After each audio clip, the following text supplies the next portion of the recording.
And Richard Childress possibly suing NASCAR Steve Phelps. Who the hell knows? We're going to take a look at all this stuff right here. But I want to start out right now with Steve Phelps. This is pretty wild.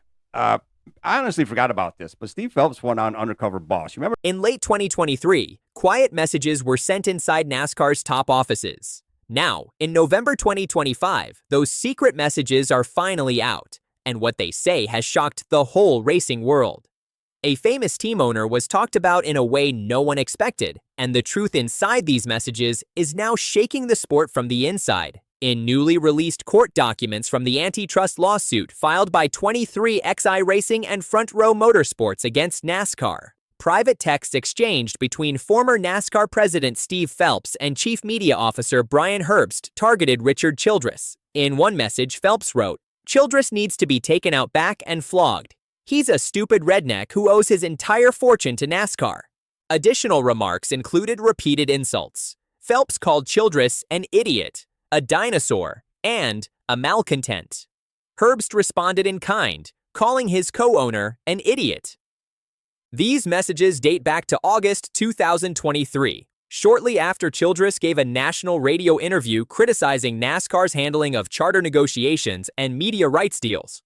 Upon release of the texts on November 21, 2025, the team behind Childress, Childress Racing, issued a statement describing the remarks as insensitive and defamatory. They said the comments reflect how some NASCAR executives historically viewed and treated many team owners like Mr. Childress. RCR added it is deeply disappointed for the NASCAR fans, with whom Mr. Childress closely identifies given his humble and hard-working background. The statement concluded that the organization will issue no further remarks as legal action is being contemplated and discussed with legal counsel. The unsealed texts emerged as part of the broader antitrust suit by 23XI Racing and Front Row Motorsports, which accuses NASCAR and its leadership of using monopolistic and exclusionary practices, especially via the charter system. Within that context, the insults gain new weight since they were directed at a long-standing team owner during negotiations over charter renewals and media rights deals. Some of the texts go beyond insults. According to one source, the discussion touched on tactical decisions. In the same unsealed files, executives reportedly discussed undermining a competing racing series in harsh terms while also criticizing critics inside their own ranks.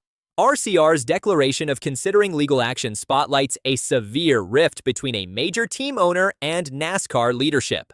For now, Childress and his team have paused further comment until counsel advises next steps. The emergence of these texts has drawn attention within the racing community.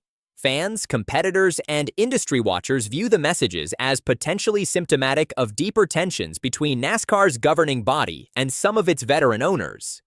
As the trial of the antitrust suit draws near, scheduled to begin December 1st, the leaking of internal communications could shift the narrative. The contents of private conversations are now public. The legal and reputational stakes have risen sharply. NASCAR is in crisis, and the story is unfolding fast. Don't miss a single update. Subscribe, hit the bell icon, and join us as we follow every new twist in this explosive Richard Childress saga.